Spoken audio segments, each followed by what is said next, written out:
Kita lanjut bahas PTTH Dunia Para Dewa episode 125. Oke lah, gak usah banyak mang-ming-mang, kita langsung masuk aja ke pembahasan.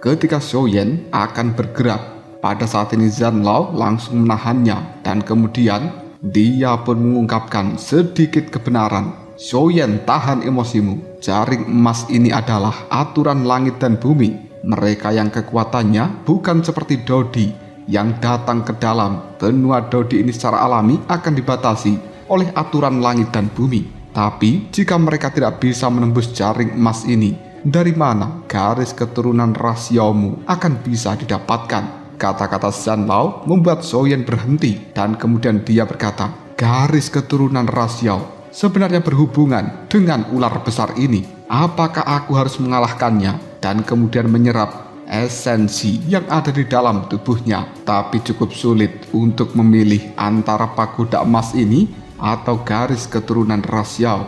Apabila pagoda emas hancur, maka kerugian yang didapatkan Xiaoyan tidaklah kecil.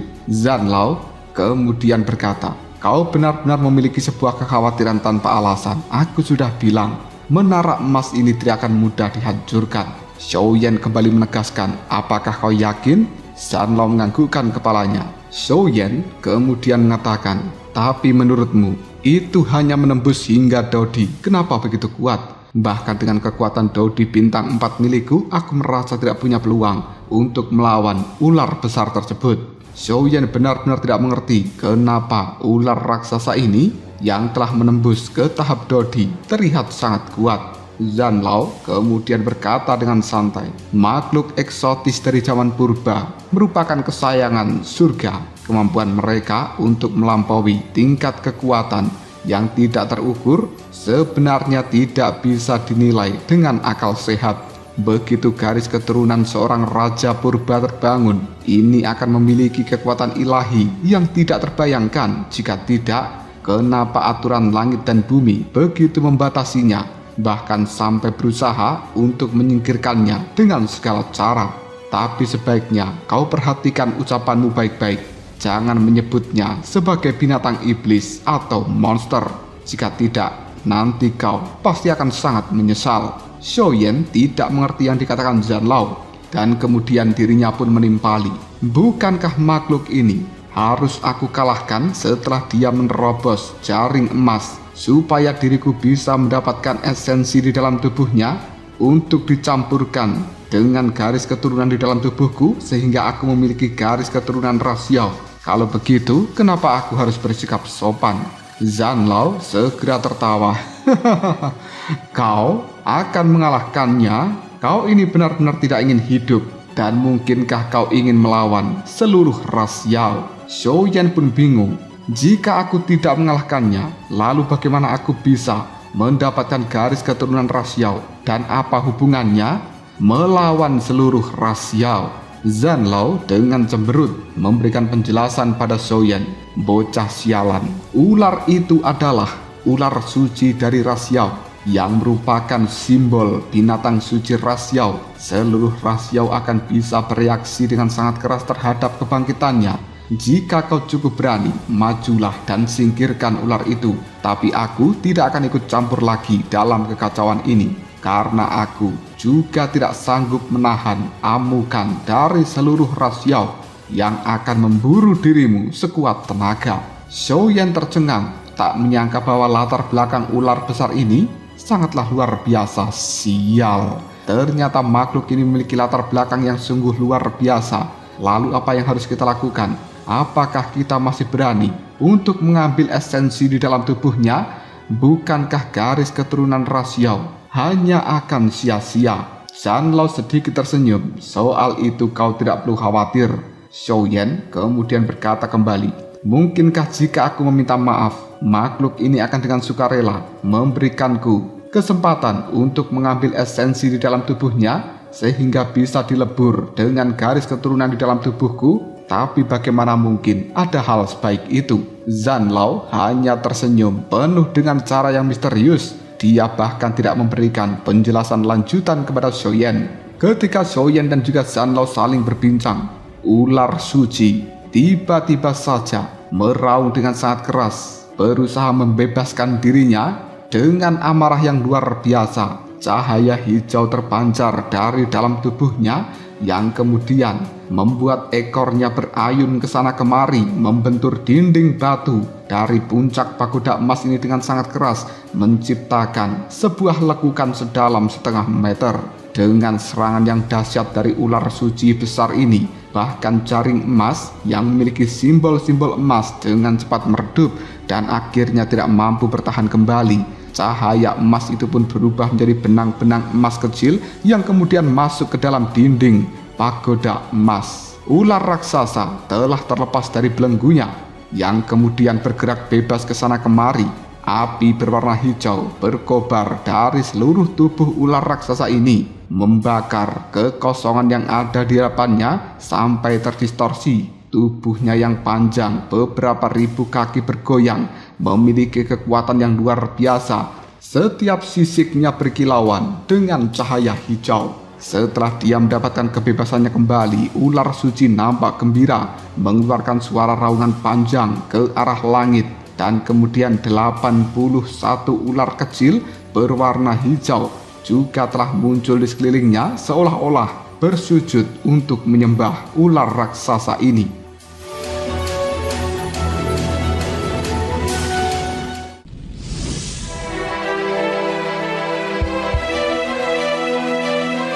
Ekspresi wajah Xiaoyan berubah drastis. Kengerian ular suci ini ternyata jauh melebihi imajinasinya, dan dia merasa bahwa meminta garis keturunan rasiau dari ular raksasa ini sama saja dengan cari mati. Tidak lama kemudian ular suci itu pun memutar tubuhnya menatap dingin ke arah Zanlao dan juga Xiaoyan yang ada di bawah. Dalam ingatannya yang baru saja terbangun, dia jelas menganggap bahwa Xiaoyan dan juga Zanlao adalah pelaku yang telah menahannya di dalam pagoda emas ini. Tanpa ragu-ragu, ular besar itu pun menukik ke arah bawah untuk memberikan serangan. Bahkan 81 ular-ular ilusi juga bergerak untuk mengikuti secara bersamaan.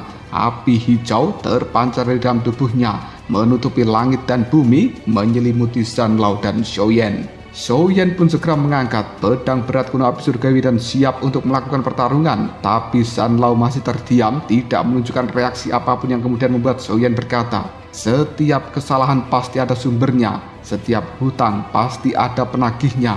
Kenapa kau mengejar kami?" Ular suci tersebut semakin mendekat, gigi-giginya yang tajam terbuka, berkilauan dengan cahaya yang sangat menakutkan saking tajamnya.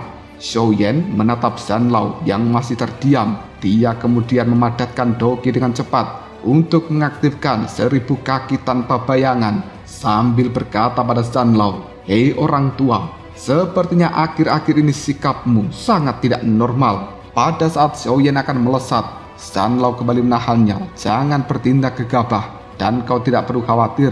Garis keturunan kuat dari seorang raja kuno jelas bukan sesuatu yang bisa dia kendalikan saat ini. Dia telah kehabisan doki selama melakukan terobosan dari jaring emas sebelumnya. Sekarang kekuatannya telah banyak terkuras. Xiaoyan, ingatlah baik-baik. Perlakukan ular ini dengan cara yang baik. Jangan sakiti dia. Jika tidak, maka kau akan menyesal seumur hidupmu." Xiaoyan memandang ular suci itu yang datang dengan cepat, dan dia cukup meragukan kata-kata Zanlao sebelumnya. Tapi Xiaoyan kali ini telah memadamkan api yang berkobar pada pedang berat kuno api surgawi miliknya yang hendak dilepaskan. Pandangan mata dari ular suci ini menatap dingin ke arah Xiaoyan. Namun tiba-tiba saja tubuhnya yang bergerak dengan cepat langsung berhenti. Mata dari ular itu terdapat 3 titik berwarna hijau, berbentuk seperti kelopak bunga, memancarkan cahaya menyeramkan. Dan Xiaoyan ketika memandang mata dari ular ini, jiwa dari Xiaoyan langsung linglung, ekspresinya nampak kebingungan. Namun karena kekuatan jiwa Xiaoyan sangatlah kuat, dia pun bisa tersadar kembali dalam sekejap. Jantungnya menegang, dan kemudian di dalam benak Xiaoyan dia teringat tentang sosok gadis yang memiliki mata yang sama dengan ular besar ini. Sosok gadis itu tidak lain merupakan King Lin. Ciri-cirinya sama persis dengan mata ular, memiliki 3 kelopak bunga hijau. Xiaoyan kemudian bertanya-tanya, apakah King Lin baik-baik saja di dalam benua Dodi sekarang, dan apakah dia masih sepolos dulu? Ular suci terhenti di udara, menunjukkan sedikit kebingungan dalam pandangan matanya, kemudian terkejut, diikuti oleh kegembiraan yang luar biasa. Seluruh kekuatannya lenyap, wujudnya yang sangat besar dengan cepat segera menyusut. Xiaoyan masih berdiri terdiam di tempatnya. Perasaan akrab yang tidak bisa dijelaskan terhadap ular suci ini samar-samar merasa bahwa ular suci tidak memiliki niat jahat terhadap Xiaoyan.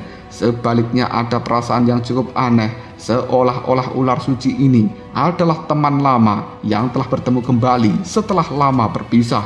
Xiaoyan bergumam, bagaimana mungkin ini terjadi?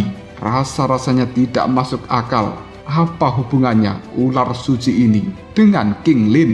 Zanlao tiba-tiba saja melirik pada Xiaoyan sambil tersenyum dengan wajah yang cukup aneh. Dia berkata, bocah sialan, aku serahkan urusan ini padamu. Manfaatkan kesempatan ini sebaik mungkin. Keberhasilan kau memiliki garis keturunan rasial bergantung pada dirimu sendiri. Setelah berkata seperti ini, tangan dari seorang Zanlao membentuk sebuah segel tertentu dan kemudian energi berwarna emas keluar dari dalam tubuhnya. Hal ini langsung membentuk penghalang energi yang sangat kuat, mengurung Xiaoyan dan juga ular suci di dalam penghalang energi berwarna emas ini. Zanlao kemudian mundur. Xiaoyan ketika melihat hal seperti itu hanya bisa berteriak, Zanlao, ingin pergi kemana kau? Kenapa kau meninggalkanku seperti ini? Zanlao pun sambil tersenyum, dia mengatakan, acara romantis seperti ini tidak bisa dihadiri oleh orang tua sepertiku. Kau tidak perlu khawatir, bocah sialan.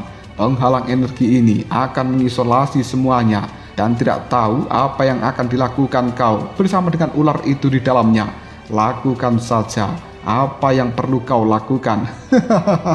Setelah berkata seperti ini, Zanlao pun menghilang dalam seketika.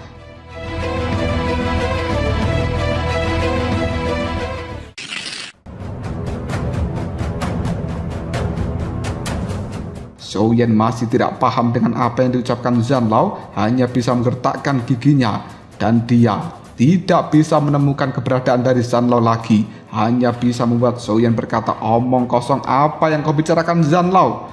Bagaimana mungkin kau orang tua sialan begitu kejam meninggalkanku sendirian bersama dengan ular yang tidak ku kenal? Bagaimanapun ini adalah binatang iblis kuno yang sangat kuat. Kau tidak mencoba untuk membiarkannya melahap diriku, bukan? Zanlao tidak merespon kata-kata dari Xiaoyan, membuat dia berkata, orang tua ini benar-benar sialan. Kemudian Xiaoyan dengan kebingungan, dia bergumam pada dirinya sendiri. Zanlao berkata, semuanya bergantung padaku. Tapi bagaimana aku bisa mengetahui cara mendapatkan garis keturunan rasial dari ular ini? Pandangan mata Xiaoyan menatap tak berdaya pada ular suci yang tubuhnya semakin mengecil. Dia tidak tahu harus berbuat apa untuk saat ini. Tidak lama kemudian, tubuh dari ular suci itu langsung diselimuti oleh cahaya hijau yang sangat pekat, dan secara perlahan tubuh ularnya berubah wujud menjadi tubuh manusia. Itu adalah gadis cantik nan seksi yang membuat pandangan mata Xiaoyan terlihat nampak takjub. Xiaoyan menatap gadis cantik yang telah diselimuti kabut hijau, membuatnya tercengang dan seolah-olah merasa seperti Xiaoyan sedang bermimpi. Di dalam kabut hijau yang telah menyelimuti tubuhnya, gadis cantik ini sebenarnya sama sekali tidak menggunakan pakaian. Hal itulah membangkitkan naluri di dalam hati dari seorang Xiaoyan. Namun ketika hasrat dari seorang Xiaoyan meningkat, dia masih berusaha mati-matian untuk menekan hasrat seperti ini. Zanlao yang tadi menghilang muncul kembali di luar penghalang energi, dan dia berkata, bocah sialan, tidak baik untuk dirimu menahan naluri sebagai seorang manusia ketika melihat wanita cantik yang tidak menggunakan sehelai apapun itu. Setelah berkata seperti ini, Zanlao menggunakan satu jarinya mengeluarkan sinar energi berwarna pink yang kemudian merasuk ke dalam tubuh dari Xiaoyan sambil berkata, bocah sialan, nikmatilah waktumu dengan baik. gadis itu adalah kenalan lamamu, dan dia selalu menggumamkan namamu selama bertahun-tahun kesepiannya di puncak dari pagoda emas ini. Semua ini adalah takdirmu. Tolong jangan kecewakan dirinya. Setelah tubuh dari Soyen dirasuki oleh cahaya berwarna pink, pandangan matanya kali ini segera berubah dan Soyen tidak mampu lagi menahan nafsu di dalam tubuhnya. Dia pun secara perlahan melangkah maju mendekati sosok gadis cantik yang berada di dalam kabut hijau itu. Tanpa ragu lagi Soyen langsung merangkulnya erat-erat. Kesadaran Soyen dan juga akal sehatnya sudah kacau. Nafasnya menjadi sangat cepat dan Soyen tidak bisa menahan diri lagi dari nafsunya kali ini, membuat Soyen benar-benar kehilangan kendali. Tatapan mata dari Soyen bertemu dengan mata dari gadis cantik ini. Di dalam kepanikannya, gadis cantik itu berjuang melepaskan diri dari pelukan Soyen. Mata giok 3 bunga hijau telah berputar memancarkan cahaya yang lebih mendalam untuk menghipnotis Soyen. Namun hal seperti itu tidak mampu dia lakukan karena kekuatan jiwa dari seorang Soyen yang sangat luar biasa. Soyen tiba-tiba saja mengatakan, "King Lin."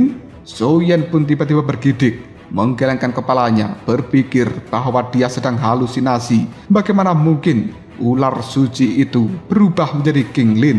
Tapi Soyen tidak salah. Gadis yang ada di dalam pelukannya memang King Lin yang dia kenal dari dalam benua Dodi, dan dia juga merupakan King Lin yang sama yang memiliki mata 3 bunga hijau dari benua Doki itu. Tapi bagaimana mungkin King Lin bisa menjadi ular suci dari ras Yao, lebih tepatnya Sang Santa? Dan kenapa gadis suci dari ras Yao tidak berada di dalam benua Dodi, malah muncul di dalam benua Doki? Jadi semuanya ini berawal dari bencana kuno yang telah terjadi pada benua Dodi zaman itu. Di zaman kuno benua Dodi telah dipenuhi oleh individu-individu yang kuat. Berbagai kekuatan klan telah mencapai puncak kejayaan mereka. Namun sebuah bencana alam mengubah seluruh benua Dodi menjadi tanah kehancuran. Peperangan terus terjadi di mana-mana. Sebagai salah satu dari 3 ras utama di dalam benua Dodi, yaitu ras Yao, tentu saja tidak tinggal diam dalam pertempuran yang cukup luar biasa yang hanya diikuti oleh para Dodi bintang 9. Pertarungan begitu sengit terjadi, bahkan hukum langit dan bumi di tempat ini langsung terganggu. Hal itu menimbulkan lubang hitam spasial yang tidak terhitung jumlahnya melintasi langit. Seluruh Dodi bintang 9 dari ras Yao pada saat itu datang di dalam pertempuran ini dipimpin oleh gadis suci ras Yao. Namun mereka semuanya telah tewas, dan gadis suci sebagai Sang Santa sendiri juga langsung terlempar masuk ke dalam lubang hitam spasial.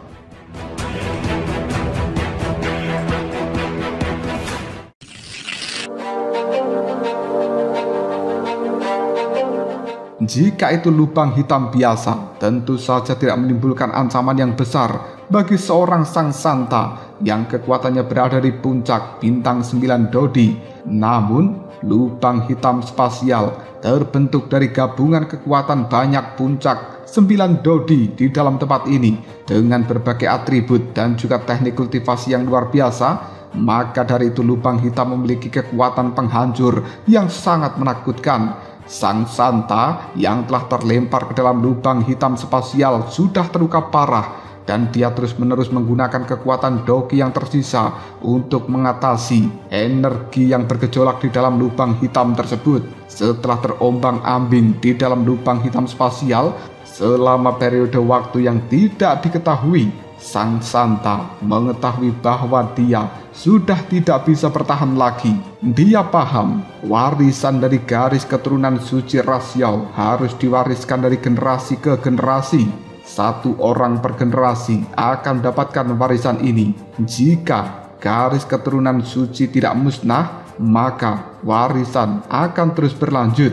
Dan jika Sang Santa benar-benar tewas di dalam lubang hitam ini, maka kemungkinan besar garis keturunan suci ras Yao akan berakhir.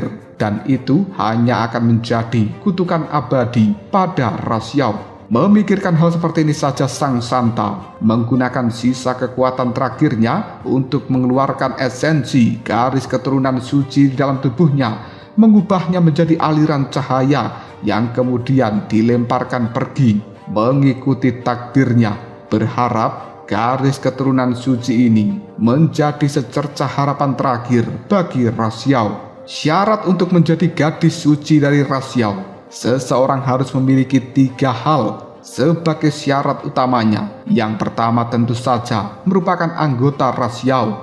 Yang kedua adalah memiliki garis keturunan raja kuno dari Rasyau.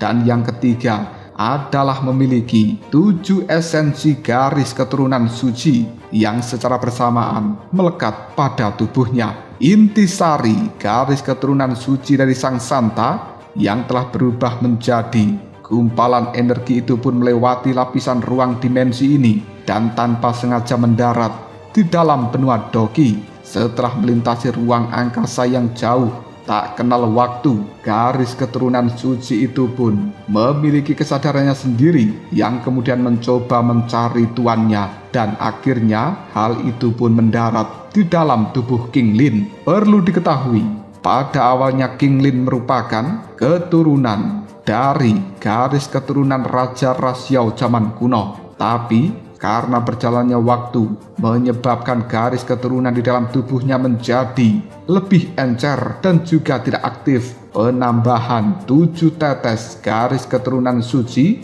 memungkinkan King Lin untuk secara bertahap bisa membangkitkan garis keturunan raja kuno di dalam tubuhnya, dan dia memenuhi syarat untuk menjadi gadis suci dari Rasyau. Namun di dalam benua Doki merupakan tempat yang telah kekurangan energi asal kaisar, bahkan King Lin jika mengandalkan garis keturunan suci sebagai nutrisi dan berkultivasi sampai mati, kekuatan garis keturunan raja kuno yang encer tetap mencegahnya untuk menembus ke level Dodi. Di dalam ketidaktahuan dari seorang King Lin, tepat pada saat itu Zanlao yang berada di dalam pagoda emas terbangun. Tindakan pertama yang dia lakukan adalah memastikan Zanlao berada di mana. Dengan kekuatan jiwanya, Zanlao pun melakukan pendeteksian secara menyeluruh pada benua Doki, dan kemudian secara tidak sengaja dia bisa merasakan garis keturunan suci dari Rasyau di dalam benua Doki ini. Untuk mencegah garis keturunan Rasyau di dalam benua Doki kehilangan warisannya, dan juga untuk membuka jalan masa depan bagi Xiaoyan, Zanlao dia secara diam-diam membawa King Lin ke dalam pagoda emas dan menggunakan sifat misterius dari pagoda emas dikombinasikan dengan berbagai teknik rahasia. King Lin pada akhirnya diisolasi oleh Zanlao di dalam ruang tersembunyi pada puncak pagoda emas sampai menunggu terobosan dari seorang King Lin ke level Dodi. King Lin sama sekali tidak menyadari apa yang telah terjadi pada dirinya. Pada saat itu dia hanya seperti bermimpi, dan setelah bangun dia sudah berada di ruang puncak dari pagoda emas. Setelah tiba di dalam benua Dodi ini, sejumlah besar energi asal kaisar telah diserap masuk ke dalam tubuh dari seorang King Lin. Kekuatan yang mengerikan dari garis keturunan suci dan juga garis keturunan raja kuno di dalam tubuhnya menjadi lebih padat. Kultivasi King Lin berkembang dengan pesat, dan kemudian dia benar-benar berhasil menembus ke level Dodi dalam waktu singkat. Semua ini adalah kebetulan sekaligus takdir. King Lin tidak pernah menyangka bahwa orang pertama yang dia temui ketika berhasil menembus ke level Dodi adalah Xiaoyan yang telah dia rindukan siang dan malam.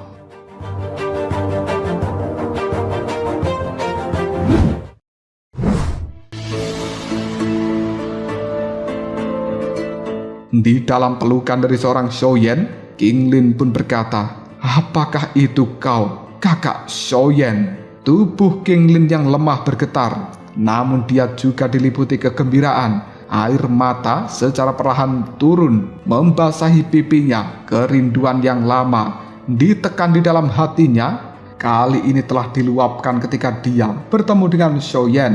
Sampai-sampai King Lin tidak menyadari bahwa saat ini dirinya di dalam pelukan Soyen tidak menggunakan sehelai pakaian apapun. Semenjak berada di dalam benua Dogi, King Lin telah menyukai Soyen di dalam lubuk hatinya dan diam-diam sudah menyerahkan dirinya kepada Soyen, menganggap Soyen adalah kekasihnya. Tapi pada saat itu King Lin juga merasa bahwa dia tidak bisa dibandingkan dengan Sun Er dan juga Cai Lin. Takut Soyen tidak akan menyukainya, jadi selalu menyembunyikan perasaan ini untuk dirinya sendiri. Semakin lama perasaannya terkubur, malah semakin kuat cintanya terhadap Soyen. Dan pada saat melihat Soyen lagi di dalam benua Dodi, King Lin tidak lagi bisa mengendalikan emosinya. Tanpa sadar tangan dari seorang King Lin pada saat ini langsung melingkar di leher dari Soyen. King Lin sambil menangis tidak terkendali, dia pun segera mengatakan, "Aku pikir aku tidak akan bisa melihatmu lagi. Tahukah kau kakak Soyen, aku sangat merindukanmu dan sangat-sangat merindukan dirimu." Mata Soyen menatap lembut pada King Lin. Dia tersenyum. Dan melihat senyuman seperti itu, kebahagiaan muncul di dalam hati seorang King Lin tanpa disadarinya. Di bawah pengaruh dari energi berwarna merah muda seorang Zanlao, kesadaran Soyen menjadi kabur. Segala sesuatu yang dilihatnya tampak berbayang. Rasa pusing melanda benak dari Soyen dan sepertinya dia merasakan halusinasi, seolah-olah sedang bermimpi. Dalam keadaan linglung seperti ini, Soyen mendengarkan gumaman dari King Lin. Terasa cukup familiar, dan keintiman seperti ini telah membuat Soyen ingin mempertahankan keabadian ini untuk memilikinya selamanya. Kebahagiaan seperti itu langsung menyelimuti King Lin juga. Dipeluk oleh pria yang sangat dia cintai, membuat King Lin gemetaran. Dengan gerakan kecil dan juga malu-malu, dia pun menyentuh dada dari Soyen. Pikiran Soyen telah kacau. Dia tak kuasa menahan diri untuk lebih memeluk erat tubuh dari King Lin ini. King Lin seolah-olah merasakan niat dari Soyen. Jantungnya berdebar kencang, wajah cantiknya sedikit memerah. Tangannya ingin mendorong Soyen menjauh. Namun diam-diam dia juga menginginkan hal seperti ini. Pesona itu tidak tertahankan. Melihat sikap malu-malu dari gadis cantik ini, Soyen tak lagi bisa mengendalikan dirinya. Detak jantung Soyen meningkat dengan cepat. Matanya dipenuhi dengan nafsu birahi yang luar biasa. Sementara King Lin sendiri belum pernah mengalami keintiman seperti ini. Seluruh tubuhnya sudah lemas, mengeluarkan suara rintihan, nafasnya yang lembut. Kali ini membuat Soyen lebih bergairah. Dan pada akhirnya adegan kiu-kiu empuk jeru telah terjadi di dalam pagoda emas ini. Namun Soyen tidak menyadari bahwa dia telah melakukan adegan seperti itu bersama dengan King Lin.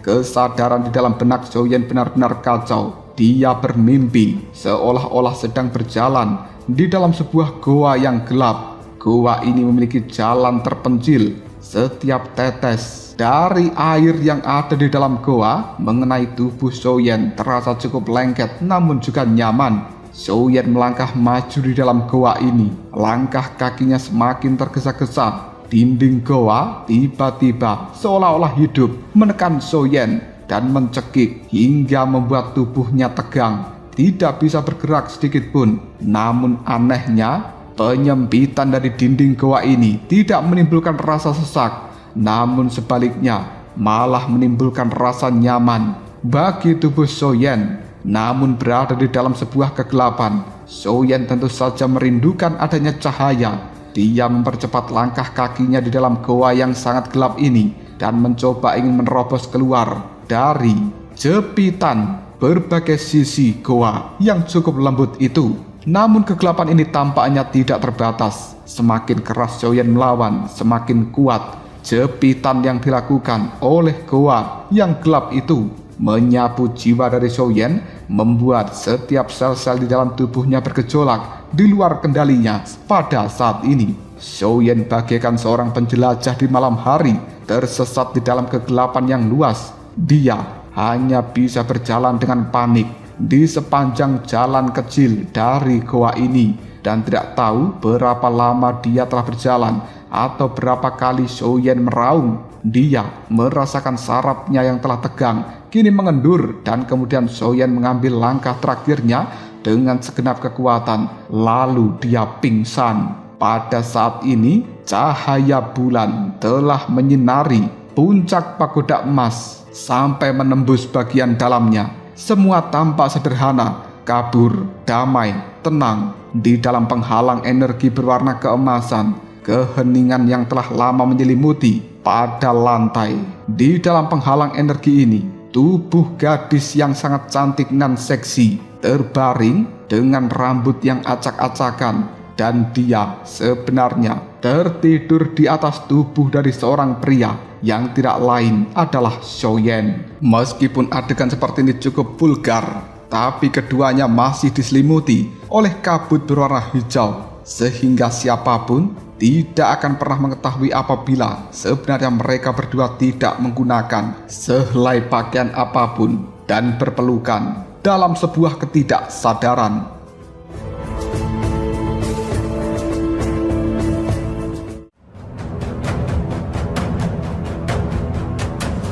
Lalu apakah yang akan terjadi selanjutnya? Bagaimanakah reaksi dari Soyen dan juga King Lin ketika mereka berdua benar-benar tersadar dari tidurnya saat ini? Apakah akan langsung terjadi sebuah keributan karena mereka telah melakukan adegan kiu-kiu empuk jeru? Jika kalian penasaran, tunggu aja jawabannya di next video Ngobrol Shop.